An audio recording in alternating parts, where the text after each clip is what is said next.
baax na Pierre Edouard Faye lu ma la wax dara sax maa ngi lay nuyu li ma la bëgg a waaw maa ngi lay fay Fatou di nuyu Pape moom moo ñu jaxase de Pape Sané man sama gaayeen nga Pape kañ nga étonné di nuyu Seydina mon frère ak sunu invité tey ñu ngi am mbégte di waxtaanee wàllum inondation yi am mbégte di dalal Thierno Alpha Mbengue nekk technicien en hydraulique acteur de lutte contre les inondations depuis 1989 mu nekkoon coordonnateur comité d'action et de gestion des inondations dans la commune de Djiddah Thiaroye Kaw Alpha maa ngi lay nuyu. ñu ngi lay fay bu baax Pierre Edouard di nuyu ñu ma fekk ci plateau bi di rafetlu jotaay bi parce que maa ngi leen di déglu di suivre di xam seen taxawaay ci askan wi comme on dit la voix c'est des sans voix kon nag Walf macha allah. yow nga nekk dans la lutte contre les inondations depuis 1989 tey 2025 ñuy continuer di wax inondation Sénégal malgré ay milliards yi nga xam ne dugal nañ ko ci pour xeex inondation yi lan mooy waral problème bi lan moo tax les inondations ñu am la peau si dure fii ci Sénégal. Manque de sérieux et manque de les compétences sont là hein. Il y a des techniciens valables en dehors des techniciens il y a des gens qui ont la matière grise qui ont l'expérience qui sont là dans ce pays malheureusement. Jaxaay plan Jaxaay c'était un projet de lutte contre les inondations. C'est des techniciens de l'État qui ont dit que Ñetti Mbaar Baxdaat Gounass c'est des zones non aedificantes fële moo baax aujourd'hui Jaxaay est inondé le plan Jaxaay c'était un projet de lutte contre les inondations aujourd'hui c'est inondé. tey aussi mu am ay zones yoo xam ni. lutte contre les inondations et les bidonvilles yoo xam ne muy inondé. lutte contre les inondations et les bidonvilles non seulement Jaxaay maintenant c'est inondé mais les maisons qui devaient être terminées les 386 maisons qui restaient sont transformées en bidonvilles par des ubbi dëkk. Et l'État est là, c'est un projet de l'État. Ouais. Et l'État est là, ça veut dire que le manque de sérieux dont je parlais est là. Il y a des solutions. En 2009, quand les bassins de rétention de Ñetti Mbaar Baxdaat débordaient. Wolof. bi bassin Ñetti Mbaar ak Baxdaat doon déborder. Mbaye Thiam c'est un ingénieur politicien de la banlieue moom moo yor entreprise EGX bi ñu ko joxee les travaux yi. Il a associé les bassins.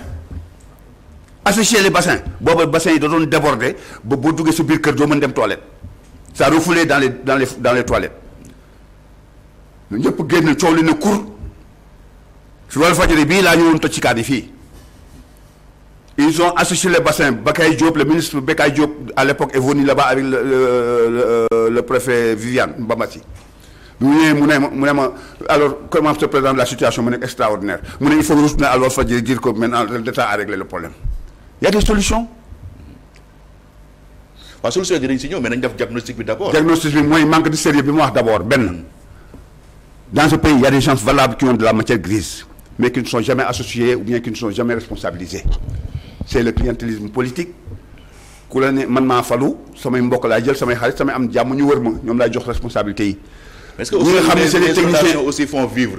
est-ce que du problème bi mooy am na ñoo xam ne amuñu intérêt tey inondation jóge fii parce que si inondation yi la ñu amee seen loolu mos a am man je suis acteur et témoin depuis 1989 je sais tout ce qui a été fait ici dañu toog benn kër ñuy ataaya ñu yónni benn xale mu dem jëndi warga en 89 mu jékki-jékki ndox bi sóob ndox bi bëri on s'est inquiété pour l'enfant mais comme mu ngi woon ci boutique ba xam nañ il va s'abriter là-bas bi ndox bi sabetee ñu jékki-jékki dégg yuuxu yi ñu génn fekk xale bi moo doon ñibbisi ndox bi ñëw ba yem ko fii mu ngi yëkkati loxo yi pour war ngay bañ a tooy ñu génn jël ko ma ni mais non ndox bi dëkkul fii parce que je me rappelle en 1976 école dafa ubbi ñu jëndal ma ay hauts talons yu jam sa brown yooyu ma demee jàngi may wàññeeku mënu ma dox ci suuf si ak ndox mi ak dàll yi tellement y avait du sable ma ni ndox bi dëkku fii ndox bi daf fi ñëw te boobu je viens de rentrer en tant que technicien ma ni bon ndox bi li ko fi indi c'est les eaux de ruissellement ndox day wal di dem bu demee mënatul dem mu toog benn place wutal ko yoon mu dem bu bañee dem nga pomper ko nga forcer ko c'est le pompage c'est tout ndox amul solution l'hydraulique il y a pas de choses c'est la dynamique des eaux et les ruissellements la dynamique des eaux et les ouvrages dynamique des eaux c'est les eaux de ruissellement ndox day wal di dem tant que mu ngi am yoon mu ngi dem le problème de Thiaroye-sur-Mer dont on parle là ñun bi ñu nekk xale dañu daan dem géeju Thiaroye il y avait le canal Adowa derrière la société cotonnerie du Cap-Vert. ay canal la boo xam ne ñu ngi ko defaree ay briques yu xonk les briques en géobéton foofu la nekkoon ana canal ba. canal boobu mënoon yóbbu ndox mi. mais de 2012 à 2022 dafa amoon lu ñu tuddee woon plan décennal.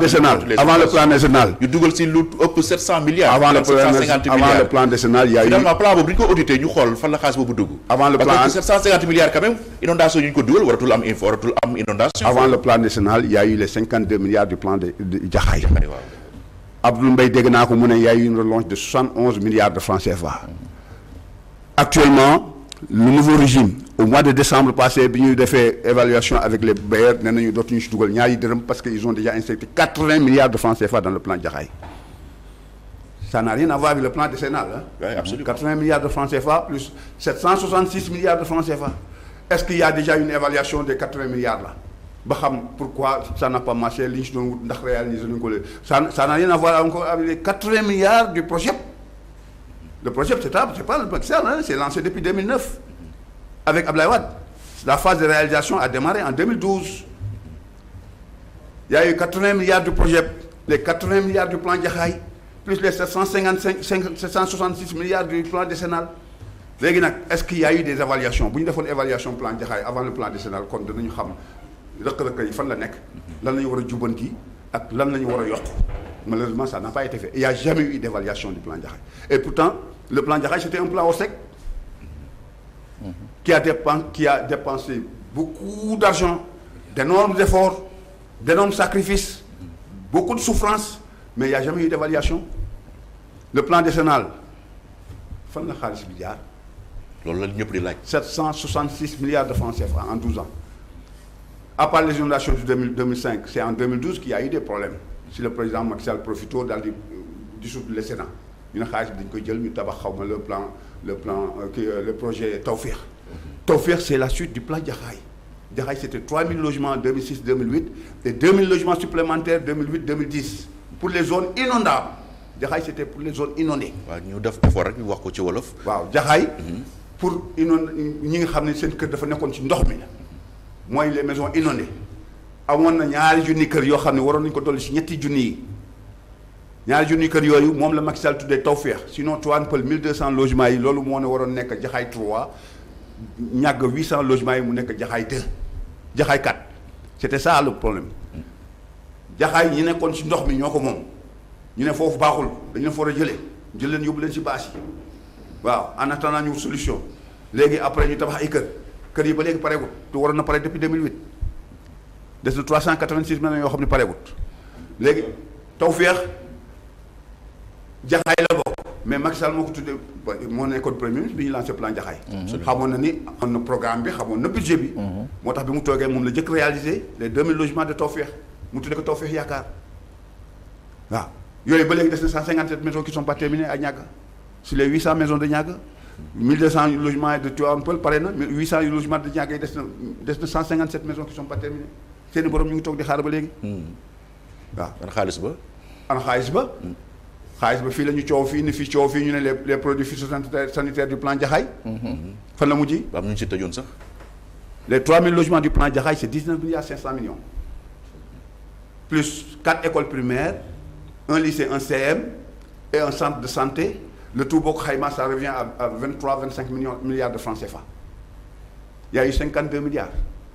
Lutte contre les inondations sur le bokkoon lutte contre les inondations qu'est-ce qu'ils ont fait ils n'ont pas acheté de matériel c'est la conduite Bonan bi doon indi ndox bi lac de Guiers moom la ñu demoon te doon def les drainages une aberration bu ñu mën a jël ndox bi lac de Guiers indi ko ba Ndakaaru kay mënoon nañu jël ndox bi fii Dakar bi sonal nañu Dakar yóbbu ko ci àll bi à travers cette conduite ça n'a pas été fait avec le projet ils ont réhabilité les forages qui étaient dans la banlieue parce qu'il y avait 6 forages yoo xam ne dañu leen arrêté woon parce que la nappe était polluée lan moo pollué nappe bi mu tawee 89 inondations yi dañoo indi camion mbalit yu CAC bu ñu ronee mbalit ba midi 1h ñëw indi ko dans la banlieue sotti ko foofu l'après-midi ñu dem indi des sables de dune ñëw sotti ci kaw c'est ce qui a pollué la nappe en 93 ils ont dit que le taux de nitrate est impropre à la consommation baaxul ci wërgu yaram ils ont arrêté ces forages il y a eu une remontée capillaire nappe bi remonté suuf si mandi bu tawee dootul naan li mooy problème bi. au niveau de la banlieue. waaw léegi président Bassirou Diomaye Faye ba mu demee justement ci banlieue boobu ci week-end bi annoncé na moom tamit ne dinañ am plan d'urgence sur 5 ans est-ce que plan d'urgence boobu mu annoncé ragaloo mu subir le même sort que plan yi ko jiitu. s'il y a du sérieux je le dis encore dans ce pays il y a des gens qui ont de la matière grise qui sont de vrais patriotes nag patriotes c'est pas les gens de Pastef là rek am na patriotes yu fi nekk ñoo xam ni Sénégal moo leen ñor am nañu engagement am nañu xam-xam bi jaral na leen ko guddeeg bëccëg ñu ngi def li leen war ñoom pour que yëf yi dox mais s'ils ne sont pas responsables ils ne sont pas associés ils croisent les bras seytaane ak waane weesuwul nga ñëw fekk yëfu jàmbur nga ñëw nga ne dama ciy jël dugg ci par force wala boo si duggee it ban cër lañ la siy jox. Il y a des gens qui ont la matière grise encore une fois boo gox bu dem boo demee pourquoi les inondations en 2005 lu mu métti les gens noonu dëkku nañu sur les boo gisee les 16 communes de l'arrondissement les 16 communes du département de Pikine ñaar ñoo si amul woon problème carrément muy Pikine Ouest ak Pikine Nord sinon de Dalifort à Keur Massar c'était la catastrophe il y avait 2746 familles qui ont été sorties des eaux amenées dans les sites de recasement pour 20 319 personnes parce que les gens s'étaient organisés au niveau des communes il y avait des comités communaux des comités de gestion des inondations boo xam ne askan bi yëpp ñoo taxaw booloo ñu taxawal ko loolu moo taxoon ça va mais looy def boo si askan wi ñu xam ne lii état bi ñu ñoo ko moom lii suñu yëf la état bi ñu lay defaral ñun tamit ñu ñëw soobu si ku nekk jàpp si. mais lan moo waral tey quartier yi nga xam ne d'habitude daawul woon inondé. ren mu am ndox. waaw inondation yi mu toxu. parce que ñun ba ñu doon wax inondation Seydina je pense que. commune maire Waré Sarr bi nu mu tuddati. Gunaas waaw yooyu la ñu wax Djiddah Thiaroye Kaw Kër Massar. et tout ça mais ren ay parcelles la ñuy wax. Parcelles Assainies. xam nga ni nga wax ñu problème de restructuration wala yooyu non c'est pas ça. Parcelles Assainies c'est bien loti. seulement c'est pas assaini ou bien si c'est assaini c'est mal assaini. léegi boo déggee unité 24. ñu ne ndox bi day jógee ci ay cité Damel cité unité 26 ak yëpp di daje foofu parce que c'est un point bas ndox day wal di dem les eaux de ruissellement ça va juste toujours vers les points bas su demee bu fekkee structure bu ko yóbbu amul problème parce que y a l'assainissement qui devait se faire c'est des parcelles dites assainies qui devaient être assainies si l'assainissement est bien fait amul problème ndox bi bu ñëwee day dem yoonam du sonal kenn boo di xoolee booy seetaan les films en Europe là da ngay gis canal yoo xam ne nit day dugg ci biir canal bi di dox les prisonniers quand ils s'évadent ci biir canal la ñuy jaar di dem. pourquoi mënuñu defal canaux yooyu. fii ñun suñu canal yi ne dañuy dafa. am na canaux yoo xam ne fii ay diamètre 400 la. wala ay tuyaux yoo xam ne diamètre 400 maximum diamètre 600 la ba ñuy yóbbu ndox bi di pomper bassin Bagdad. on a mis en place des tuyaux de diamètre 600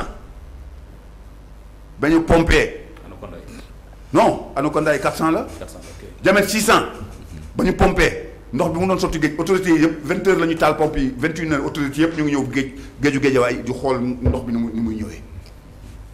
c'était un travail sérieux parce que ki ñu joxoon liggéey bi banlieue bi la dëkk te xol la ko doon defee c'est différent de koo xam ni da nga ñëw waxtaan ak Seydina Omar mu ne ma amul problème ñu waxtaan mu woo Pierre Edouard ñu xool marché bi ni ñu koy gérer amul problème c'est différent l'engagement est là encore une fois fële canaux yi nekk foofu est-ce que diamètre bi mu am c'était suffisant pour que ndox bi mën a dem la permettre ndox bi dem na taw na. Seydina. non par rapport ak projet boobu nga tudd sànq. parce que projet bi c'est tellement important parce que actuellement nii gis naa ne mu ngi nekk en exécution au niveau de Kër Massar.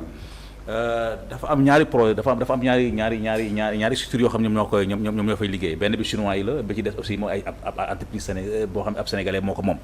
waaye mais boo demee ci population bi actuellement nii dañuy réclamer à ce que vraiment chinois yi dañ leen jox l'ensemble des projets. parce que gis na ñoom li ñuy liggéey moo gën a maanaam moo gën a baax moo gën a garanti par rapport ak sénégalais bi nga xam moo fa nekk di fa liggéey. le manque de sérieux lan moo ko expliqué. le manque de sérieux maire Gounass noor ak nawet da nga daan jaar ci ay briques wala ay saako pour dugg ci biir mairie bi. depuis bi chinois yi defaree canalisation bi ba léegi. c'est vrai bu tawee pare da ngay génn chaise nga toog ci benn. même Kër Massar ah. ça veut dire que benn partie ci Kër Massar aussi.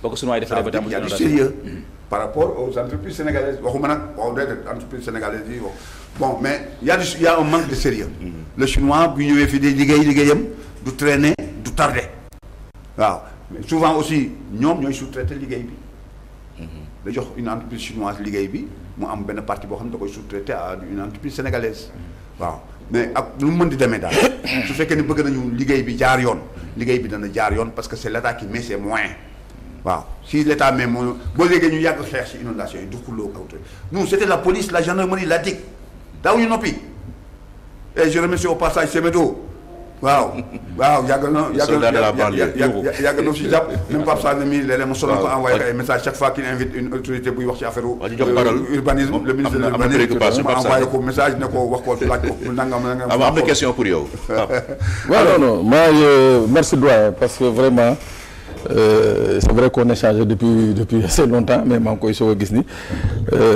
man tey jii mon problème mooy Djiddah Thiaroye Kaw bi nga jógee tey quasiment je crois que le problème des inondations posé wutul foofu enfin d'après les dernières informations daaw bi ma fa jaaree bon daaw bi ma fa jaaree le problème ne se posait plus alors comment la commune là Djiddah Thiaroye Kaw nan la def dans cet îlot là ba mën a réussir moom à se séparer des inondations alors que partout tout autour les autres quartiers ñi ngi continuer di inonder moi c'est une question que bu may posé te yow nee nga fa nga jógee. waaw donc tu sais que à Djiddah Thiaroye Kaw au départ depuis 2000 la ñu taxawal un comité de gestion des inondations. où les imams les délégués de quartier les GPF les ASC tout le monde ñu taxawal comité bi bu tawee ba pare ñëpp a génn ñu mobiliser wu bu tawee ba pare rek tout le monde est à la mairie. ñu xool lan jafe-jafe ñu mu am gox bu nekk wax problème yi fa nekk ñu xool naka lañ koy gérer ñu yëpp taxaw ba état ba en 2005 bi situation compliquée l'état est venu avec ses moyens finalement on nous a impliqué dans le plan ORSEC on a fait un travail qu'il fallait parce que aussi nit ki muy def boo ko woon joxee ne yaa ko moom dana ko def li mu ko waree soo ko nee nag si nga bokk daa am fu mu fii yem mais à Djiddah Thiaroye Kaw même à Gounass il y a plus de problème maintenant Gounass il y a plus de problème Djiddah Thiaroye Kaw alors il y a eu un travail extraordinaire qui a été fait mais c'est l'État acteurs yi jàpp nañ si mais c'est l'État parce que bassin Ñetti Mbaar ñu ngi ko connecté ak bassin Bagdad mu dem Lac Ouy mu dem bassin Wakhinane Nimzatt mu dem Lac Ouy donc foofu et système gravitaire il y a plus de pompage alors que chaque année on dépensait des centaines de millions pour pomper l'eau des centaines de millions pour déverser de l'eau douce à la mer. On a un problème d'eau ba ñu naan xaw ma dessalement d'eau de mer. waaw alors que l'eau est là en train d'amener les gens forage yi nekk fii avec le projet dañ ko réhabiliter pour que ndox mi ñu jël ko yóbbu ko au niveau de la zone des Niayes déconnecter les réseaux de la SDE wala CNO. Voilà renforcer la capacité d'alimentation de Dakar et permettre aux maraîchers d'avoir de l'eau. C'était ça l'objectif mais forage bi ñu ko defaree ba léegi mu ngi nii. dama toog sama kër benn jour ma dégg coow li waa Touba Thiaroye ñu doon manifester j'appelle le préfet de Pikine mu envoyé message même je suis en réunion ma bindoo ko ne ko il faut demander la mise en marche du forage de Mina ça va régler le problème vers 17h mu woo ma ne ma c'est kii ma ne ko Alpha Mbengue mu ne ma mais comment vous saviez que le forage allait régler ma ne ko parce que j'étais dans la zone et je sais ce qui se passe dañu taal forage bi 2 heures même pas 2 heures temps ndox bi dem na manifestation yi jeex na ça veut dire qu'il y a des solutions qui sont là mais malheureusement sont pas appliquées. waaw ci solution yooyu sax am na ñuy réclamer tey ñu activer le plan ORSEC. est-ce que tey il y a nécessité ñu activer plan ORSEC wala da nga jàpp ne plan ORSEC comme ni ñu koy waxee pour lekk kaayu xaalis kese la. L'organisation de secours plan ORSEC au départ c'était l'organisation de mise en œuvre des ressources pour la sécurité civile mais pour simplifier moo tax ñu ne organisation de secours plan ORSEC mais ndox bi mu ngi dem Thiaroye-sur-Mer situation bi xam nga actuellement c'est parce qu'il y a les réseaux sociaux hein mais en 2005 c'était plus catastrophique 2005 da ngay taxaw xool ba fu bët yam lépp ndox la te ndox bi dina fi def ay 15 jours ba voire un mois de bouger fu mu nekk. parce que amul déversoir amul fa yóbbu ndox bi. mais léegi moom ndox mi dem na. léegi ndox fàttali ko ba Macky Sall jëlee fii benn Zodiac fii nii. waaw Kër Massar. waaw ci Cité Bellevue bi aussi. ñaa fa dem fan la fa def ba ndox bi di verdâtre léegi bu tawee pare ndox bi lu mu bëri bi. daaw bi ndox bi sorti bassin bi nekk forêt bi mu bouché ndox bi demul mu refoulé biir Kër Massar mais les autorités sont venues mais avant 21h 22h ndox bi dem na yoon te pourtant dëkk bi yëpp. comment plan ORSEC jaru ko. soxlul plan ORSEC c'est quand il y a une catastrophe il y a pas de catastrophe. Le problème mooy lii état bi dëgmal nii nañ ci def ci sérieux avec des canalisations de grand diamètre. ba pare maire yi nañu def seen liggéey désensablement des routes loolu yombul wut ay nit ñuy bale mbedd bi tali bi di génne suuf si ndox bi buy wol di dem day yóbbaale suuf. suuf si day dugg dans les canaux. da koy tëj. day réduire le diamètre d'écoulement bu ko defee ndox bi day yéex a dem.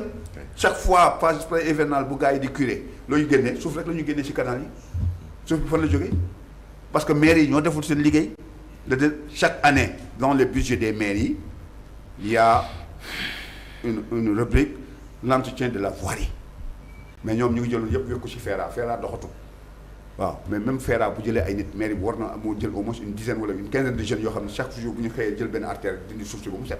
ça permet un bon écoulement des eaux du fatt canal yi. mais aussi conscientiser population bi aussi ñoom aussi ñuy defar aussi. non c'est que boo déggee population yi li ñuy wax naan dañ fay dugal ay mbalit ak ay yooyu en dehors de mbalit bi ñuy sotti mais suuf si nga xam ne ndox bi buy wal da koy yóbbu. mais suuf sax population war nañu suuf soosu mooy indi problème bi mooy fatt mooy réduire diamètre bi ba ndox bi day yéex a dem mais ndoxu parcelle bi nu mu bëri ba coow li ne cour mais ëllëg sa ana ndox ba. dem na.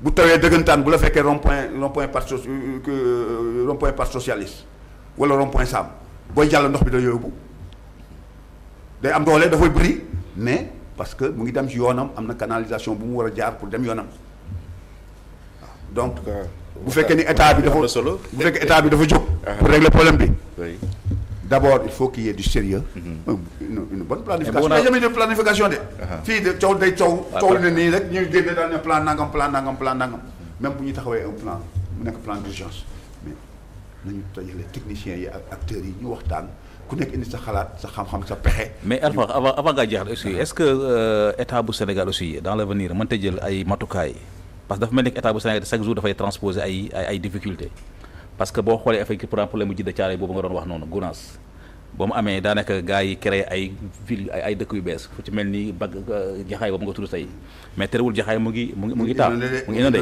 léegi est-ce que nekkul ne tey jii jotul état bu Sénégal mu imposer l'ensemble des promoteurs yi yëngatu ci wàllu immobilier moo xam ay entrepreneur la léegi désormais képp koo xam yaa ngi dem bay luti set yi balaa dara di xew da nga indi sa plan d'assainissement d'abord.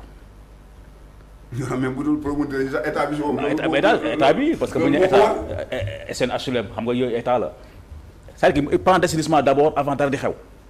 SNHLM dañuy encaisser xaalis buy jënd terrain dañ lay. 500 000 francs pour assainissement. 500 000 francs ci la toll. mais ñooñu ñàkk fayda man wax naa leen ko nee naa la man moom amoon kër parcelle assaini mu inondé bilaay directeur HLM du liggéey mais pourquoi nous sommes tous des citoyens sénégalais kenn ëppale fu kenn lenn ku nekk am na loo war ci réew mi waaw ñi nga xam ne dañ leen fay suñu alal pour ñu liggéeyal ñu ak autorités yi xam ne dañ leen dénk réew mi jox leen suñu alal pour ñu defar ñooñu lépp lu am lu ñu yàgg ñoom la parce que bu fekkee da nga jox nit responsabilité doxalul da nga ko fay jëlee nga teg fa keneen su fekkee da nga bëgg a liggéey woote yaa ngi le dialogue national pour lan waxtaan ci affaire politique mais pourquoi il y a pas eu une journée de concertation wala une journée de réflexion wala un dialogue sur les inondations acteurs yëpp ñëw teew ñu waxtaan ñu xool naka la ñuy def ñu xoolante ci bët y a des gens qui sont là qui sont des techniciens mais ils sont nuls de ñoom ñooy dugal état bi ci ay erreurs yàgg naa ko wax ñoom ñu naan nañ def nii alors que li ñuy def dara baaxu ci.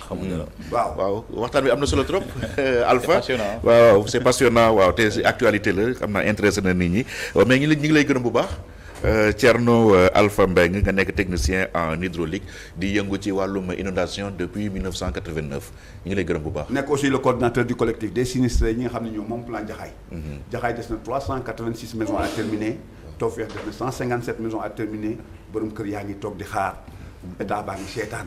personne ne lève le petit doigt pour faire quelque chose kër yi nga xam ne pareegul ay nit ñoo ñëw dëkk ci ñu tudde leen ubbi dëkk. moomaanuñu ñoom fayuñu luwaas depuis plus d'une dizaine d'années fayuñu luwaas borom kër yi moom kër yi ñu ngi toxtalaan seen njaboot paa yu bëri dee nañu mère yu bëri dee nañu imaginez tey jii une femme boo xam ni sa jëkkër moo la yoroon doon dox dépense di fay luwaas di toppatoo jàngu xale yi mu gën a àdduna bàyyi la ak jotagul këram Jaxaay mu bàyyi la ak njaboot gi nga war a di fay luwaas di toppatoo dund xale yi waaw di joxe dépense bu ñu mënee mais bëgg naa ko poser benn question rek ci plan Jaxaay